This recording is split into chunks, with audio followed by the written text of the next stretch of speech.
Module 1, we're going to be looking at the first step in dealing with data, producing it in the first place.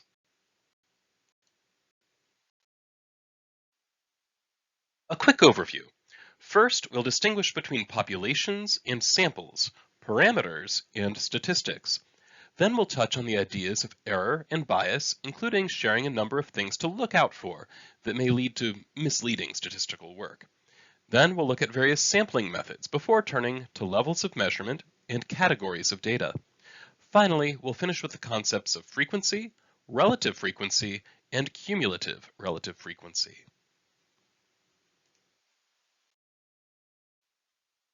First, an important distinction, the population versus the sample. The population is the group we are interested in studying. It might be a group of people, like a potential customer base, a group of objects, like toys from our production line, or a group of facts, like sales figures for each of our salespeople. The population has various parameters, that is, numerical traits we might be interested in. For example, we may be interested in what percentage of our customer base is interested in upgrading their service. This percentage, which we would term a proportion, is an example of a parameter. The sample is the group we actually observe, and the statistic is the numerical trait that we observe based on that sample. For example, we might take a survey of our existing customers and ask about their interest in upgrading their service. We find that 32% of those in our sample are interested. This 32% is the statistic.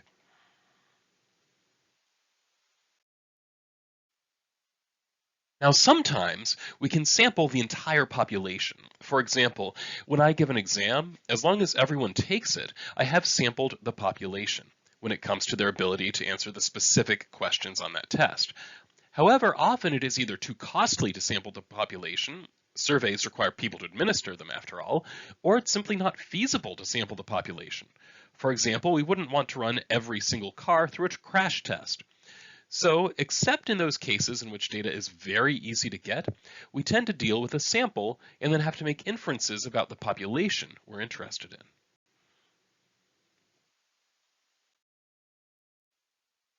An important point about this, though, when the sample is not the same as the population, we create the possibility, and in fact the likelihood, of sampling error. That is, there's probably a difference between the sample statistic and the population parameter. As a simple example, I might be interested in finding out the height of the average college student, so I measure the heights of everyone in my class. Odds are good that the average height in my class isn't exactly the same as the average height for all college students, but it's also probably not wildly wrong either, so there is some margin of error needed. We'll talk about margins of error in a later module. Now, it's important to distinguish between this sampling error, which is simply the result of the fact that there is some random difference between a sample and the population, and non-sampling error, or bias. Bias occurs when the sampling technique that is used leads to a sample that is systematically different from the population. That is, each member of the population is not equally likely to be chosen, so that some observations are overrepresented and some are underrepresented. As a simple, obvious example, if I'm teaching a course that is typically taken by the college basketball team, then my class-based sample of heights is going to be biased upward, since basketball players are often taller than average.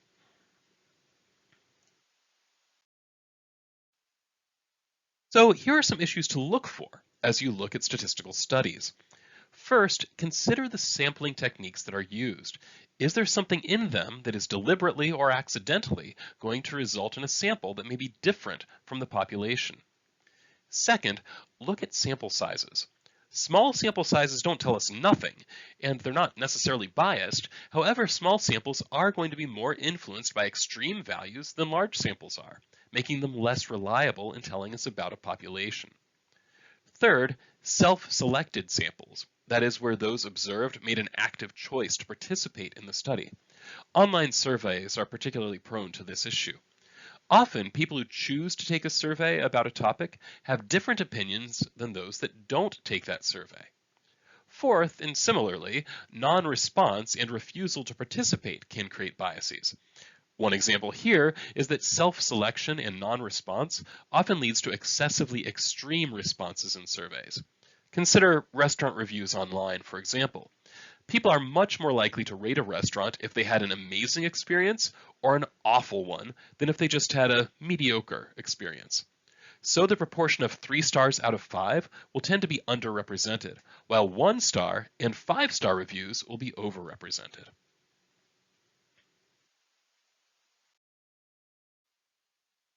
Another problem is more one in statistical reasoning, that is confusing causation and correlation. Correlation, also known as association, simply means that two things appear together frequently. By itself, it doesn't imply causation. In fact, there are 4 possible stories anytime we find a correlation between two things. Let's call these two things A and B. One is that A causes B. For example, sending coupons might cause a greater number of customers to come to your store. Another is that B causes A. Sometimes having more customers might lead us to sending more coupons. For example, if we sign people up for a coupon mailing list when they make an in-store purchase. Sometimes there is some third factor, we'll call it C, that causes both A and B.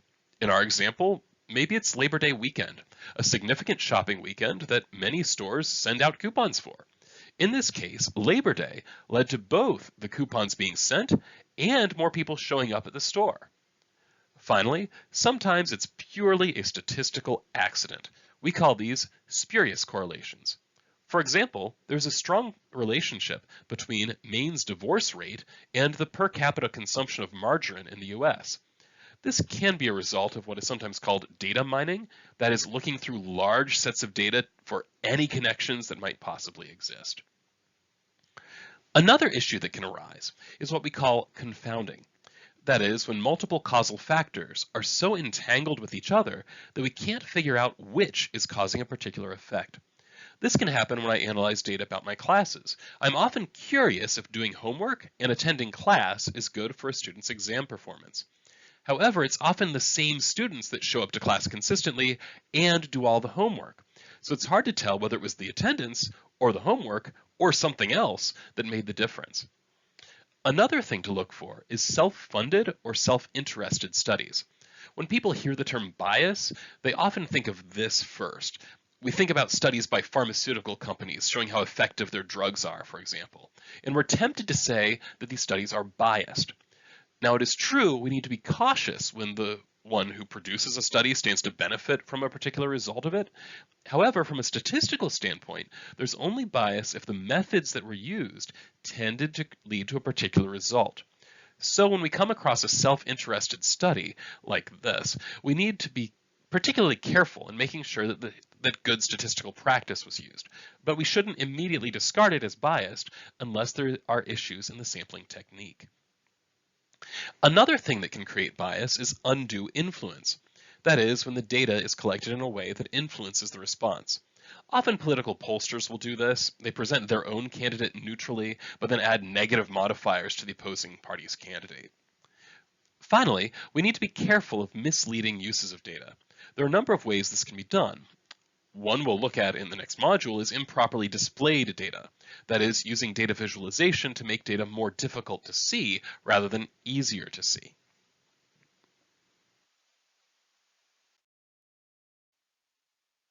Now that we have some sense of the pitfalls to avoid, let's consider 5 different commonly used sampling methods.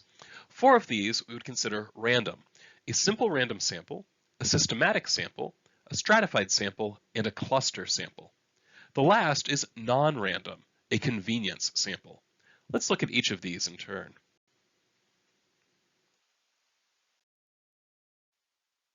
First, a simple random sample. I like to call this the names in a hat method. In this method, each individual observation in the population is given the same independent probability of being selected for the sample. One way of doing this is to put everyone's name on slips of paper in a hat, and then draw out the number that are needed for the sample. Notice here that there is no attempt to put the individual members of the population into any kind of group.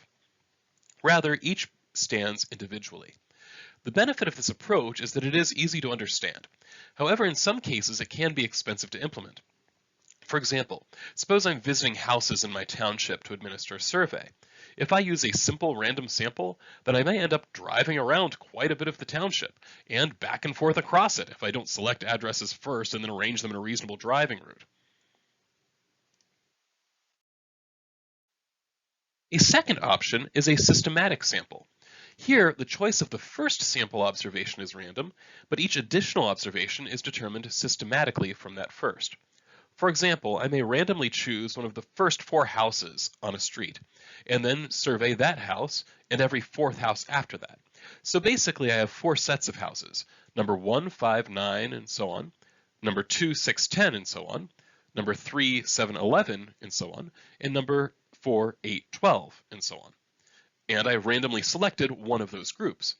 The benefit of this is that it's often easier to implement than simple random sampling, simply because you don't have to randomize as often. A possible downside, though, is that it assumes that the system we use won't overlap with systematic differences in the population. For example, maybe every fourth house in a particular neighborhood has an attic, while all the others don't. This is possible, depending on the choices made by the developer, and in that case, we've accidentally introduced a bias in our sample if attic havers are different from attic not havers along the lines we're measuring. This downside may not occur often, but it is important to keep in mind. A third option is a stratified sample. The idea here is to divide the population into various strata and then sample from each stratum in such a way that we ensure that the strata are represented in the sample the same way they are in the population. Often this is used with demographic groups. For example, in the US, about 34% of adults have never been married, 51% are currently married, 6% are widowed and not currently married, and 9% are divorced and not currently married. So if we're gathering a stratified sample of 100, we'd want to ensure that 34 of that 100, 34%, were never married. 51% currently married, 6 are widowed, 9 divorced. This is the benefit of this method. It ensures that we don't accidentally over or underrepresent a particular group. The challenge, though, is that this can be difficult to implement, especially if there's some very small strata that we want to ensure get representation.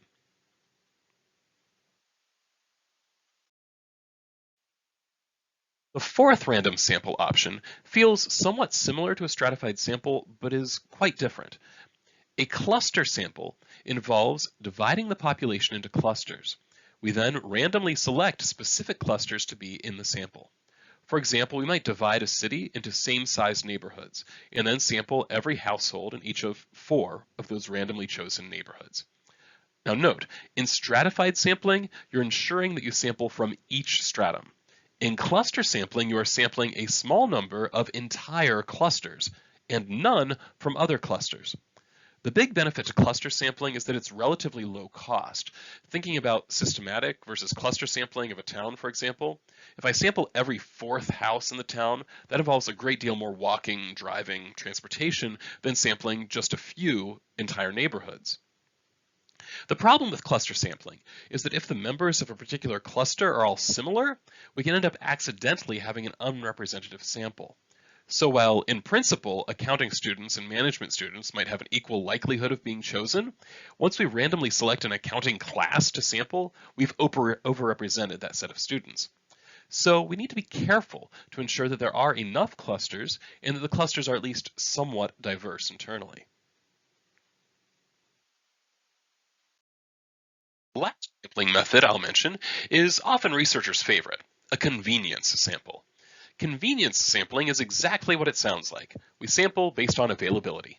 For example, when a psychology professor uses their students for research, that is a convenience sample. The big benefit is that this is the lowest cost option. However, it is also inherently biased, since the probability of being selected depends on the cost of observing. Does this mean such samples are necessarily invalid? Well, it depends on what your goal is. If you have good reason to believe that your convenience sample is at least somewhat random and similar to the population you're studying, then this may be okay. It's also true that convenience samples have some level of information. They at least tell you that something is possible, though we have to be very cautious about inferring from such samples to broader populations that include less convenient observations. One might say that thanks to psychology professors using their students as subjects, we know a lot about the psychology of college students. but perhaps very little about the psychology of anyone else.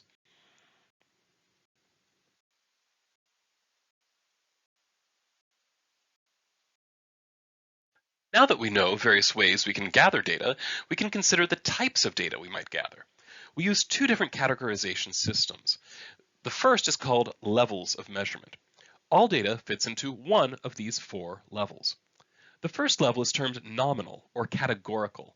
This data is simply a name or a category. We could assign it a number, but that number doesn't actually have any quantitative meaning. Some examples of this type of data would be the genre of a movie or a student ID number. The second level is termed ordinal. This data can be placed in a meaningful order. For example, runners come in first place, second place, third place, and so on. Or Likert scales, which involve agree, neutral, disagree, or something like those options. Sometimes ordinal scales will use numbers, but the gaps between them aren't really meaningful. For example, star ratings for products.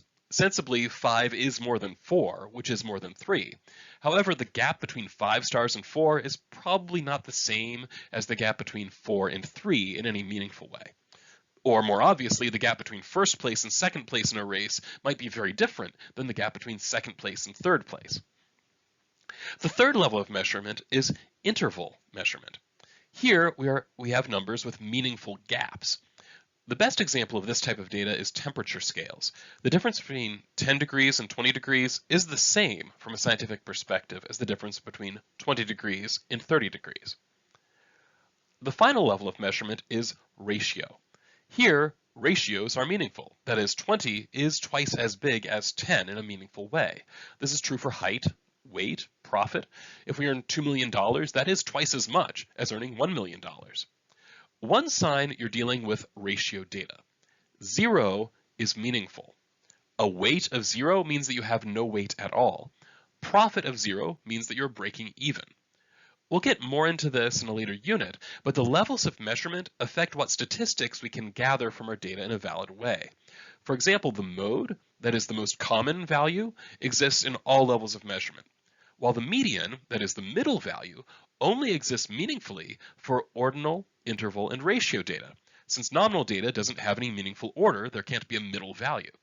The mean, that is where we add together all of the observations and then divide by the number of observations, what we would typically call the average, it can only be used for interval and ratio data since it involves an adding up.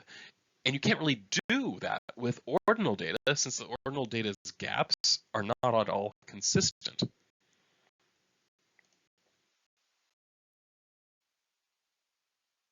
Next, categories of data. Data all can be sorted into three categories. Qualitative, which is not numerical, things like eye color. Discrete quantitative data, which is numerical but can only take specific values, usually whole numbers or integers. For example, the number of words in a book or the number of houses on a street. There might be 0, 1, 2, 3, or 4, but definitely not 3.14 houses on a street. Finally, continuous quantitative. This is a numerical value and can take any value between any other two possible values. Height would be an example here. Someone might be 5 foot 6 inches tall, or 5 foot 7 inches tall, or between 5 foot 6.5 inches tall, and so on. Even though we often round continuous data, we understand that in principle, for any two people of differing height, it is possible for someone to be taller than one and shorter than the other. That is, there's another value that's between those two. I want to finish up this module by talking about one way of summarizing data, regardless its level or category: frequency. Frequency is a measure of how many observations from a data set fit into a particular category. We'll look at an example on the next slide. But as a simple example, I might have, say, 3 red starbursts in a pack. In this case, 3 is the frequency for the category red starburst. Relative frequency is often more useful than raw frequency. It expresses frequency as a percentage of the observations, either in percentage or perhaps in decimal terms. So if there were 20 starbursts in that pack and 3 of them are red, then the relative frequency of red starburst is 3 divided by 20. That's 0.15 or 15%. Cumulative relative frequency is the percent of observations that fit into that category, plus all categories of lower value, or if you prefer, all categories of higher value. It really depends on the application. You can calculate cumulative relative frequency in either direction as long as you're clear. Now note here though that cumulative relative frequency requires at least an ordinal level of measurement. We have to be able to order our data meaningfully, which only ordinal, interval, and ratio data can do. So for red starburst, sorry, there is no cumulative relative frequency.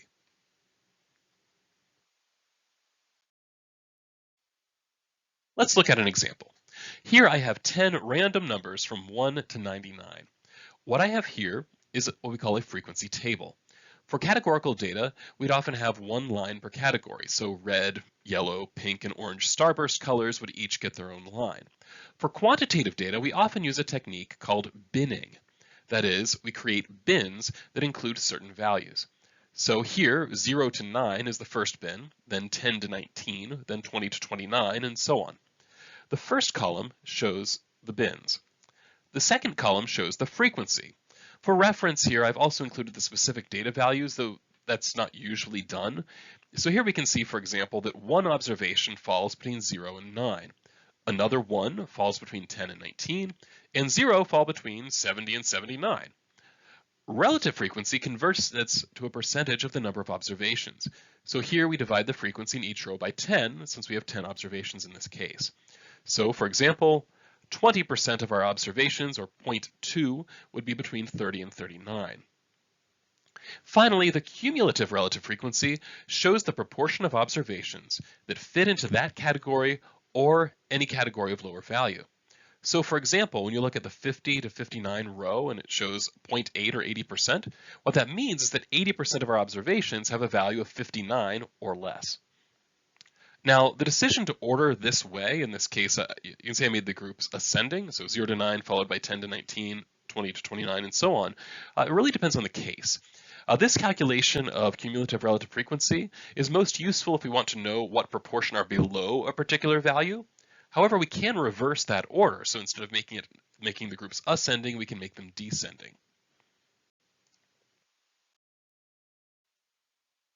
Here, I've reversed that order. So now it is descending.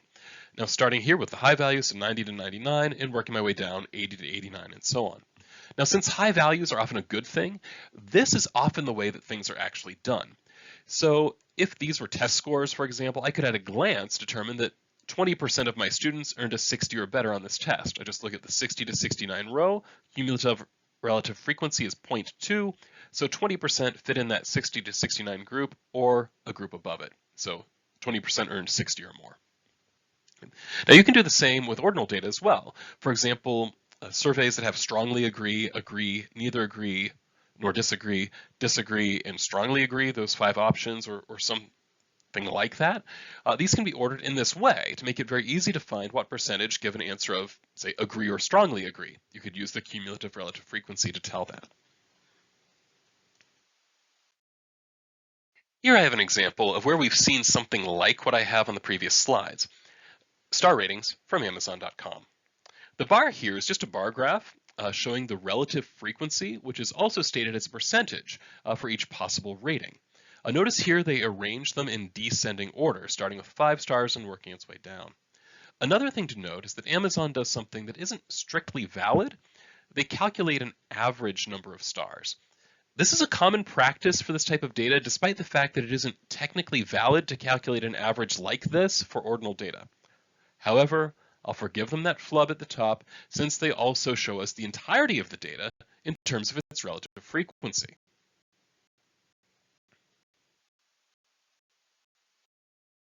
So, to wrap up then, what are the takeaways? Today, with so much technology available to us, there are still areas where we have to be the human. This often involves judgment and decision making. As a human, you have to decide when you should sample the entire population versus when you shouldn't. You have to decide what sampling methods to use. You have to determine what types of data you have so you know what you can do with them. Computers are dumb enough to treat all data as ratio data. You have to be the one to exercise the self-control, not to make Amazon's mistake of calculating an average for ordinal data. You also have to decide how to communicate the frequencies of your data. How should you order your categories, for example? Now, there are, of course, some areas where you should also use the computer. In particular, Excel is particularly useful for calculating frequency, and cumulative relative frequency. But we'll see more of that in our first Excel lab.